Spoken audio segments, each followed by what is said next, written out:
Amabi espedizio, bederatzi herrialde ezberdin, 412 egun, helburua ipar poloaren ekosistemaren berezitasunak erakustea. Artista egilea Andoni Canela, obraren izenburua El Ártico se rompe. Hane, Etxabe, arratsaldeon. Arratsaldeon. Bueno, badirudi erakusketa ikusgarri honen helburua aldaketa klimatikoak ipar poloan dituen eraginak erakustea dala, ezta? Bai, Artikoa hausten ari da izena du, eta azken finean Artikoko klima aldatu egiten bada, klima globala ere aldatuko da. Artikoko eskualdeak bere barnean hartzen ditu Alaska, Groenlandia, Siberia, Kanada eta Eskandinavia.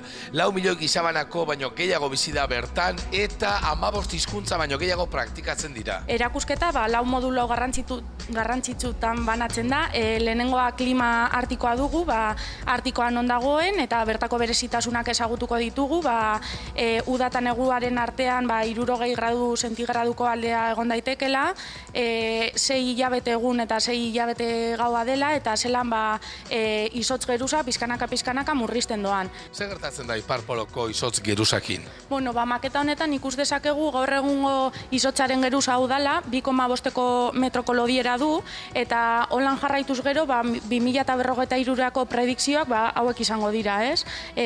Holan jarraitutekotan, 3 aldiz txikiagoa izango da izotz geruza. Bigarren modulo batean, bertako landaredi eta fauna ezagutu dezakegu, eta zelan animali eta landare horiek muturreko egoera horietara moldatzen diren hotz horri aurre egiteko. Hirugarren moduloan bertako giza arrastoa ezagutuko dugu, bertan 20 tribu baino gehiago bizi dira, eta zelan janzten diren, eta pizkanaka ere haiek eguneko bizitzara zelan moldatzen doazen.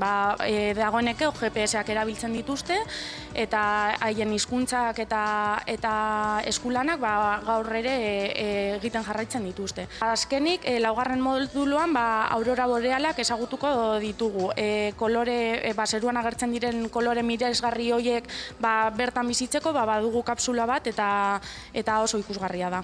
Ikaragarri politak dira aurora borealak, eta hauek gertatzen dira eguzkiak partikulak eta gas batzuk askatzen dituenean atmosferako oxigeno, nitrogeno eta helioarekin elkartzean. Hane, landare eta animaliengan ere aldaketa klimatikoak izugarrizko eragina dauka, ezta?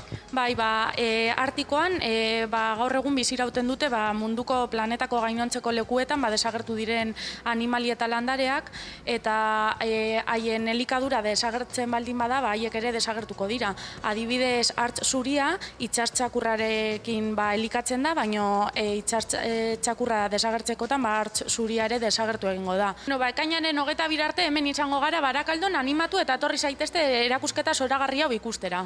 Eta kontutan hartzeko gauza dohainik dala. Lagunok Barakaldotik, Iñigo Agirre, Euskal Herria zuzenean.